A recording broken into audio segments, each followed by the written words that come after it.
গোপন জরিপের মাধ্যমে প্রার্থী বাছাই ও নির্বাচনী কৌশল প্রণয়ন, ইশতেহার তৈরির কাজ এগিয়ে নেওয়ার মাধ্যমে ত্রয়োদশ জাতীয় নির্বাচনে পুরোদমে প্রস্তুতি নিচ্ছে বিএনপি। এরই মধ্যে শতাধিক আসনের প্রার্থীকে গ্রিন সিগন্যাল দেওয়া হয়েছে। দলের নীতি নির্ধারকদের সাথে কথা বলে দলটির নির্বাচনী প্রস্তুতির এমন তথ্য পাওয়া গেছে। এটিএন বাংলাকে বিএনপি মহাসচিব মির্জা ফখরুল ইসলাম আলমগীর জানান, আগামী বছরের ফেব্রুয়ারি মাসে নির্বাচনকে টার্গেট করেই চলছে প্রস্তুতি। মইনুল হাসানের বিশেষ রিপোর্ট। এসি কেনার কথা ভাবছেন? ভিশন দিচ্ছে যে কোনো এসিতে 15% নিশ্চিত ছাড়। এছাড়াও থাকছে মানি ব্যাক গ্যারান্টি নিশ্চয়তা। সুষ্ঠু নিরপেক্ষ নির্বাচনের দাবিতে গত 1.5 দশক ধরে আন্দোলন করে যাচ্ছে বিএনপি। অভিযোগ রয়েছে, গত 3টি জাতীয় নির্বাচনে আওয়ামী লীগ নানা কৌশলে জনগণকে ভোটাধিকার বঞ্চিত করে ক্ষমতা ধরে রাখে।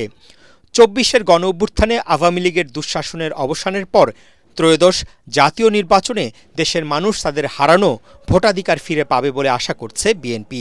দলের মহাসচিব মির্জা ফখরুল ইসলাম আলমগীর এটিএন বাংলাকে বলেন, গণতান্ত্রিক রাজনৈতিক দল হিসেবে বিএনপি সবসময়ই নির্বাচনমুখী।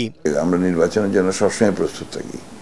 সবচেয়ে খারাপ অবস্থা যখন গেছে 18 সালে, তখন একটা নির্বাচনে আমরা অংশ নিয়েছিলাম। তখনও কিন্তু আমরা আপনার নির্বাচনে খুব দ্রুত অংশ নিতে সক্ষম হয়েছিলাম এবং বেশিরভাগ কনস্টিটিউয়েন্সিতে আমাদের 3-4 করে পর্যন্ত প্রার্থী ছিল। নীতি নির্ধারকরা জানান, দলের ভারপ্রাপ্ত চেয়ারম্যান তারেক রহমান নির্বাচনী কৌশল প্রণয়ন, সম্ভাব্য প্রার্থীদের বিষয়ে খোঁজ খবর নেয়া, মাঠ পর্যায়ে জরিপের মাধ্যমে তথ্য সংগ্রহ করা সহ সার্বিক বিষয় চূড়ান্ত করছেন।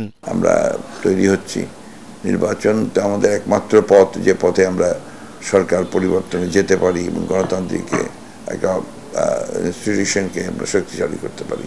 নির্বাচনের বিষয়ে বিভিন্ন রকমের সমাজের চাহিদা অনুসারে আমরা সংস্কারের মধ্যে দিয়ে যাই, এক জায়গায় দাঁড়িয়ে থাকি না।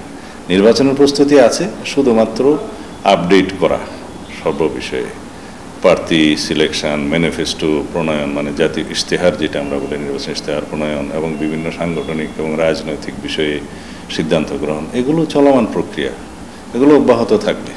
প্রার্থী বাছাইয়ের মতো নির্বাচনী কৌশলেও নানা নতুনত্ব, চমক থাকবে জানিয়ে সালাউদ্দিন আহমদ বলেন, নির্বাচনের চূড়ান্ত সময় ঘোষণার পরই বিএনপির নির্বাচন কেন্দ্রিক সব কার্যক্রম দৃশ্যমান হবে। আমরা জনগণের আকাঙ্ক্ষার সাথে মিল রেখে গণ অভ্যুত্থান 2024-এর শহীদের আকাঙ্ক্ষা এবং প্রত্যাশা, জনপ্রত্যাশার সাথে মিল রেখে যাদের মাধ্যমে জাতির সে প্রত্যাশা পূরণ হবে সেরকম প্রার্থীকে আমরা সিলেকশন করব।